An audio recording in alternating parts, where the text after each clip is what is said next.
Hi, everybody. Welcome to English Digest. I'm Tom. Hi, I'm Stephanie. It's our culture unit for the month of October, and we're talking about something called food trucks. Now, I've heard of these before, but I think I was living in Taiwan, or at least I have been living in Taiwan for many decades now, so I think I kind of missed this trend in the U.S., but I think you saw it because you lived in New York for a while, right? Yeah, I love food trucks.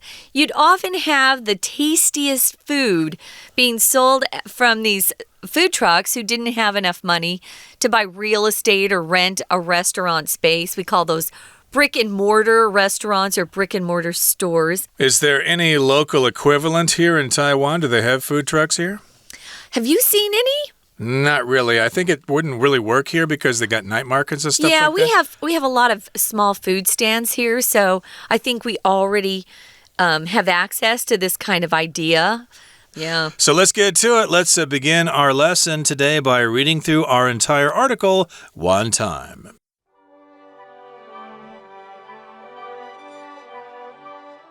Inside a brightly painted food truck, a chef wraps slices of tender beef, black beans, rice, and roasted red peppers in a warm tortilla before handing the tasty dish to one of her many hungry customers waiting outside. Today, this type of mobile dining experience is found in a number of different countries, from Canada to Dubai. However, it first got its start from an explosive trend in the American culinary landscape. While the earliest form of mobile catering dates back centuries in the U.S., the modern movement started in 2008 when the nation's economic recession led to mass layoffs in restaurants.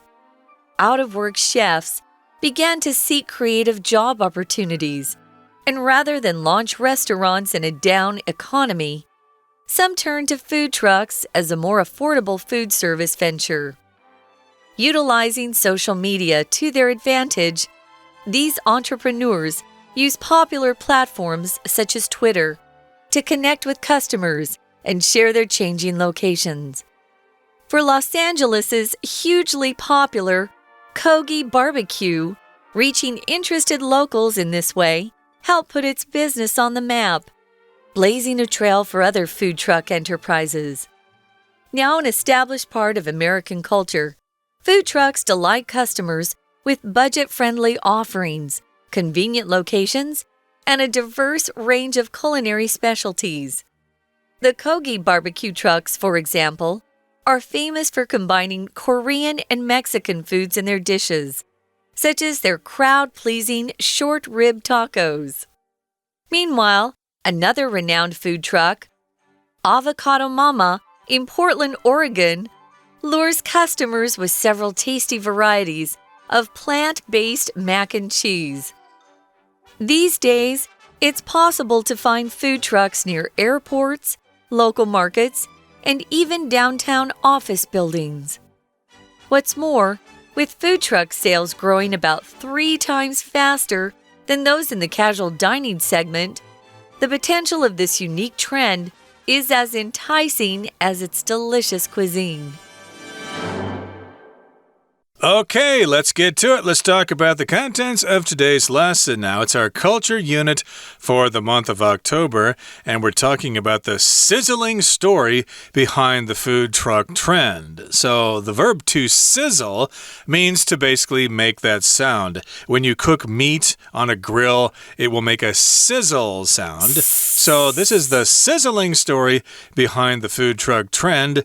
And also, I think if something's sizzling, then it is very, very popular. It's very hot. Yeah.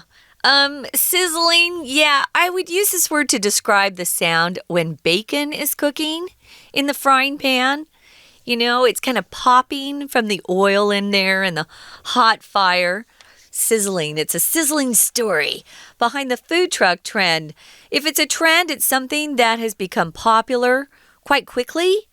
And some trends will last quite a while and others won't. The food truck trend is still going strong, though, at least in the States. So we're setting the scene here inside a brightly painted food truck. there's a chef inside, and the chef is wrapping slices of tender beef, black beans, rice, and roasted red peppers in a warm tortilla before handing the tasty dish to one of her many hungry customers waiting outside. So for Tom and I, we hear this description and we think, oh, Mexican food, yum. It's one of our favorites. I think it is my favorite cuisine. But here, this particular chef has a very brightly painted food truck. The food trucks are kind of big to begin with. They're quite large.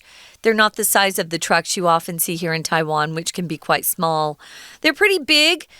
Several adults could be inside the truck cooking at the same time.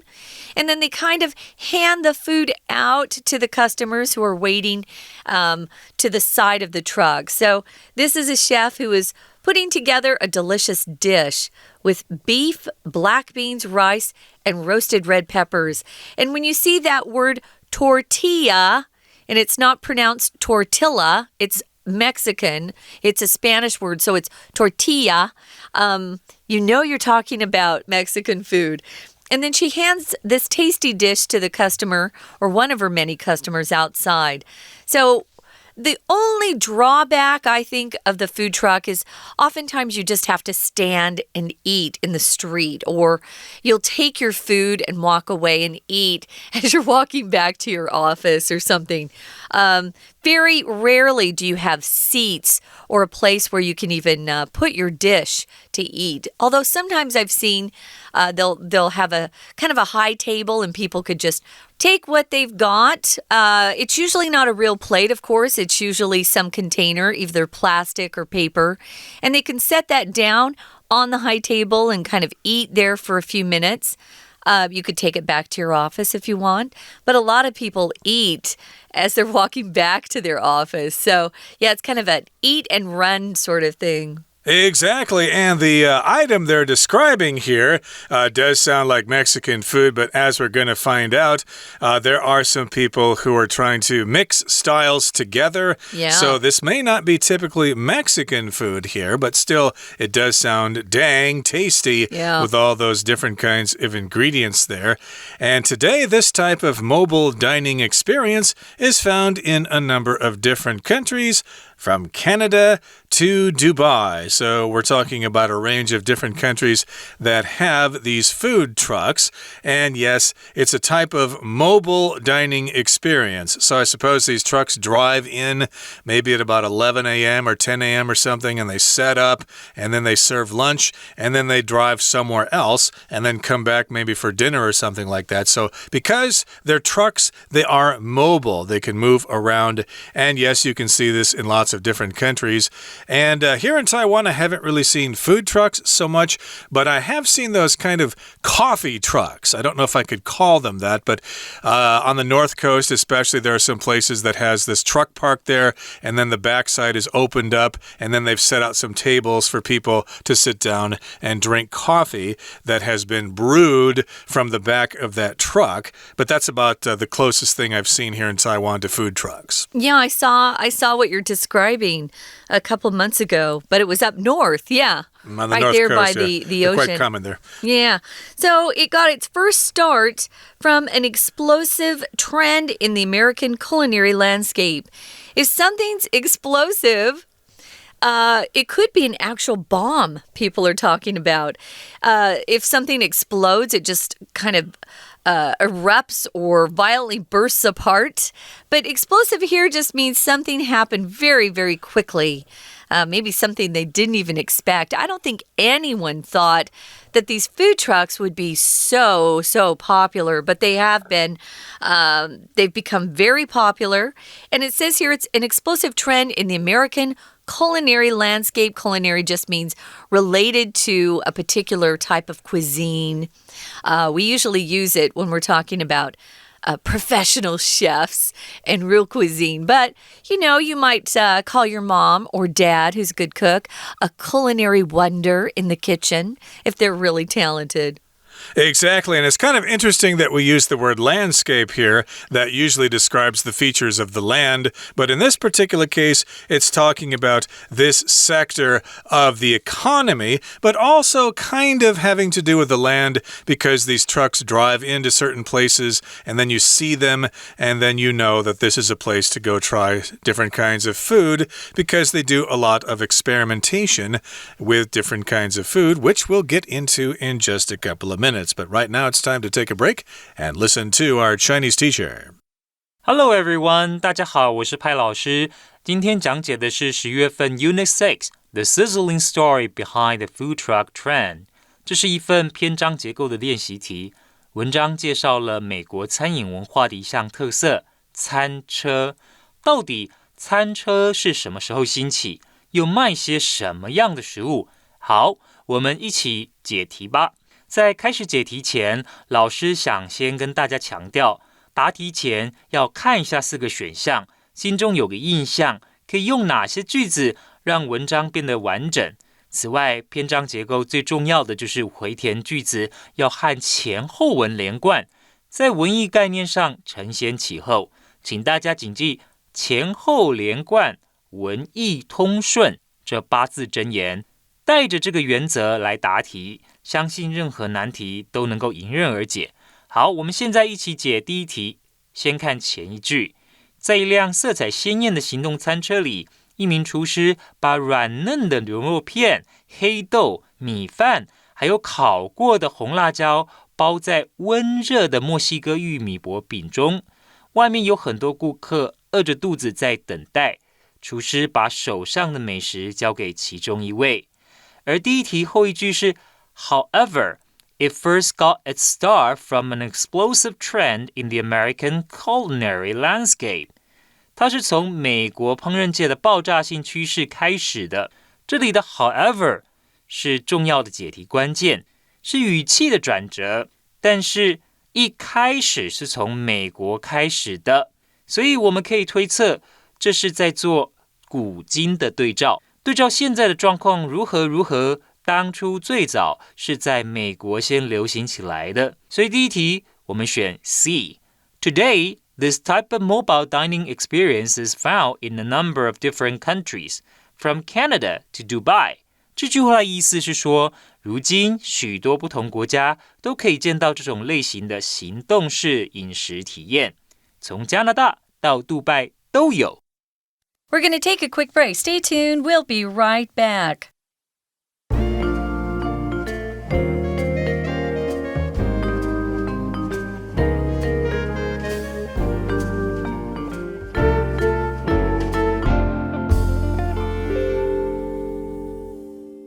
Welcome back, guys. This is our culture unit, and we're talking about this trend that is being described as being sizzling.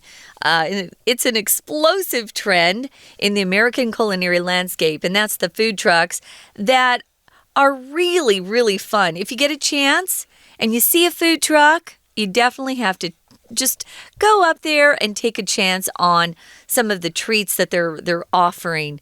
Usually they're trying new dishes, and I've never had a bad experience getting food from a food truck. So, yeah. But in any case, yes, it is very much part of the American culinary landscape. So indeed, if you do go to the U.S., you should check some of these places out.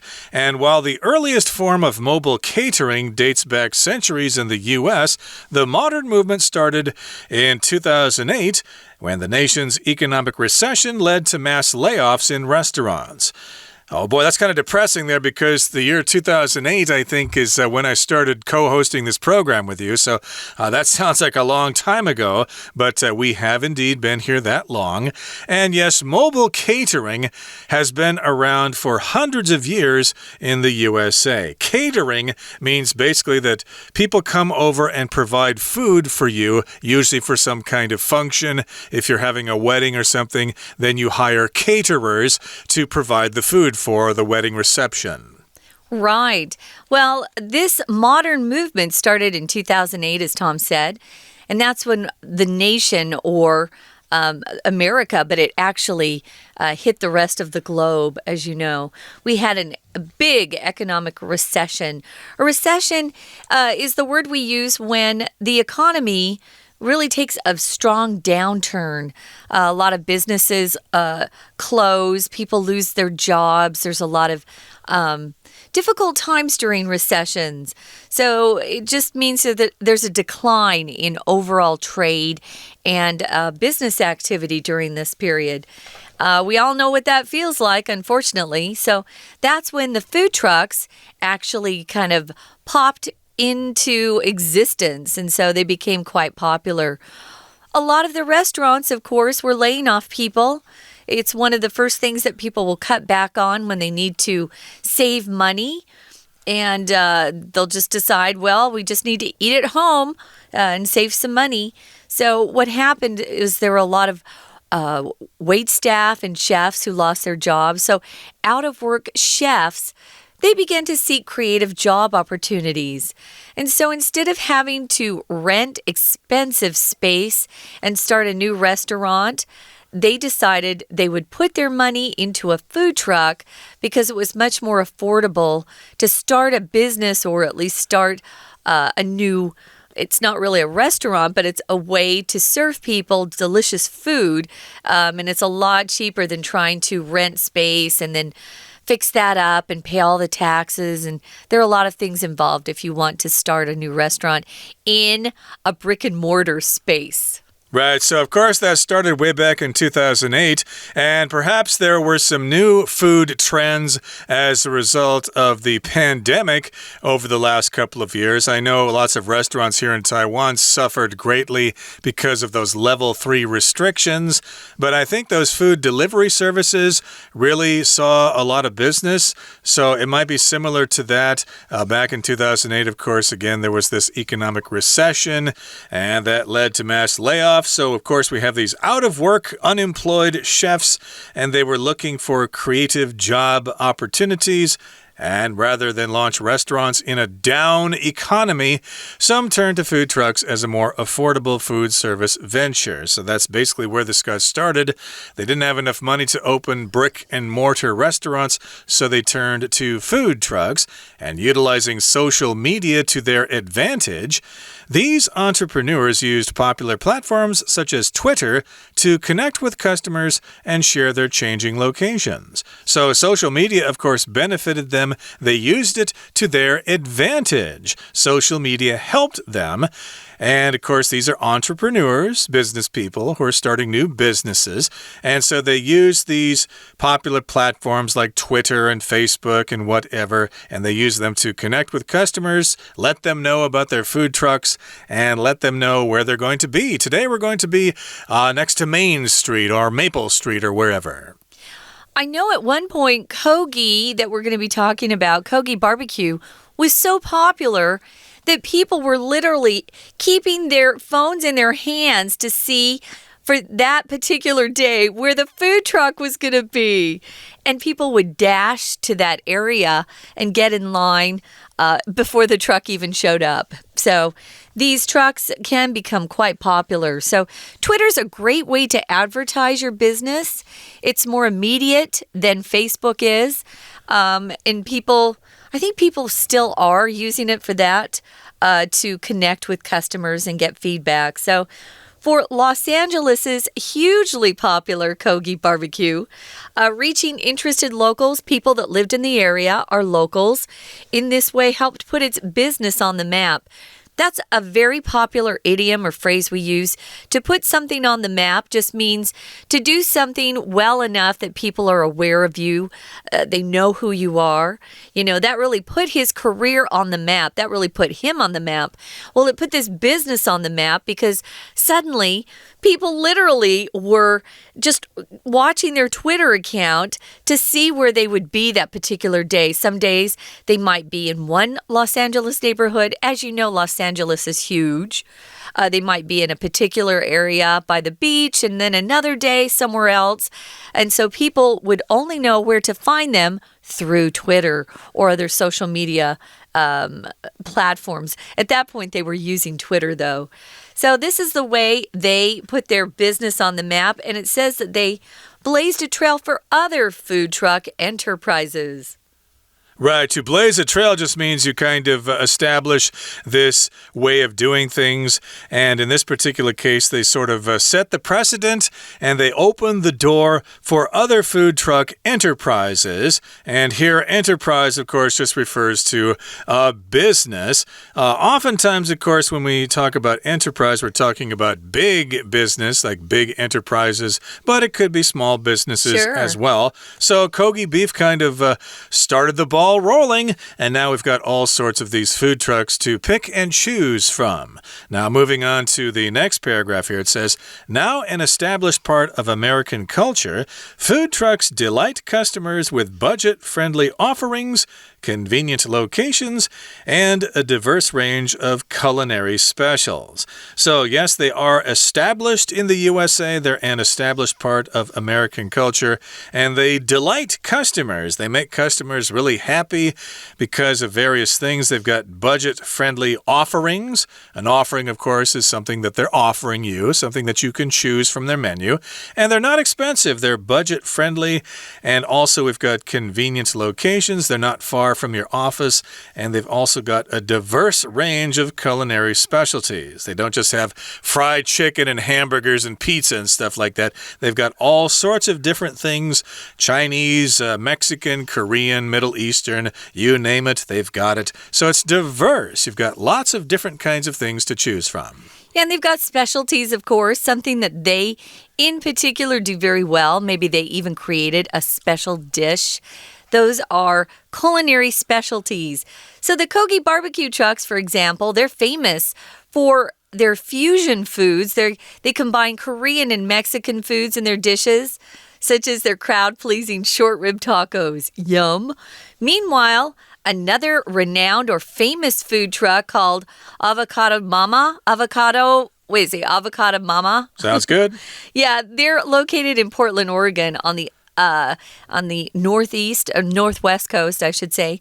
They're able to lure customers with several tasty varieties of plant-based mac and cheese, which is a fun dish. If you lure someone somewhere, it just means you're attracting them. You're doing something that's tempting them and they come toward you. So they're able to get their customers with these really tasty mac and cheese dishes. So these days, it's possible to find food trucks near airports, local markets, and even downtown office buildings. That's where they're really popular in New York, downtown. So what's more, with food truck sales growing about 3 times faster than those in the casual dining segment, the potential is very enticing. A segment here just means part of a group. If you're talking about a segment of a population, it might be one particular group of people. A segment of a business industry is a different part of that industry. This is the fast food, or not even just fast food, casual dining means it's not too expensive. It's not the kind of meal where you have to pay $150 for one dinner. Now, casual dining is more like, what do you say, Chili's? Chili's would be casual dining in America. Yeah, I think like a step above fast food restaurants, maybe a little more fancy, little fancier or something like that. But yes, indeed, food trucks are growing much faster than the casual dining sector or segment. So the potential of this unique trend is as enticing as its delicious cuisine. So yes, it's interesting to see what's going to happen. And of course, you got lots of delicious choices. Okay, that brings us to the end of our explanation for today. It's time now to listen to our Chinese teacher. 接着，请看第二题。前一个句子是 While the earliest form of mobile catering dates back centuries in the U.S., the modern movement started in 2008 when the nation's economic recession led to mass layoffs in restaurants. 虽然最早的行动外汇可以追溯到好几个世纪以前的美国，但是这个现代发展其实是从2008年开始。当年经济不景气，导致餐厅大规模的裁员。这里的大规模裁员是个重要线索，前后文要连贯，所以接着说明失业的厨师怎么办。所以第二题我们选 A Out of work chefs 失业的厨师。Out of work chefs began to see creative job opportunities, and rather than launching restaurants in a down economy, some turned to food trucks as a more affordable food service venture. 失业的厨师开始寻找新的工作机会，经济不景气 A down economy 就是不景气的经济。有些厨师并没有开餐厅，转而运用餐车创业，用自己负担得起的成本提供餐饮服务。接着第三题，请看第三段，一开头 Now an established part of American culture, food trucks delight customers with budget-friendly offerings, convenient locations, and a diverse range of culinary specialties. 现在行动餐车在美国文化早已根深蒂固，经济实惠，地点便利，菜色多元有特色，深受饕客喜爱。同样，基于文意要前后连贯，前面说餐车卖的食物多元有特色，随后就应该介绍一下有哪些特色餐车。所以第三题我们选 B The Corgi barbecue trucks. The Corgi barbecue trucks, for example, are famous for combining Korean and Mexican foods in their dishes, such as their crowd-pleasing short rib tacos. 比方说 Corgi barbecue 餐车以韩式墨西哥食物结合而闻名。那打个比方，他们有一个深受大众喜爱的菜单有一道菜就是乐牌卷饼。最后第四题，前一句 These days, it's possible to find food trucks near airports, local markets, and even downtown office buildings. 如今可以在机场、当地市场，甚至市中心的办公大楼附近找到行动餐车。在文章的最后，又回到大方向宏观的角度看待 food truck 这个美国饮食文化特色在商业的发展。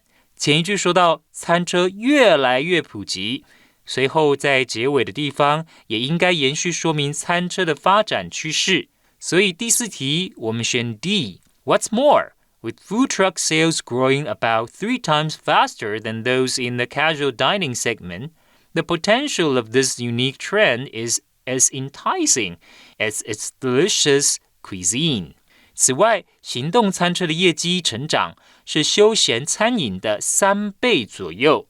这个独特趋势的潜力和他们美味佳肴一样，非常的诱人。好，以上就是我们针对篇章结构所做的中文讲解，谢谢大家。Okay, everybody, thank you for joining us. And if you find some food trucks, bon appetit. From all of us here at English Digest, I'm Tom. I'm Stephanie. Goodbye. Bye.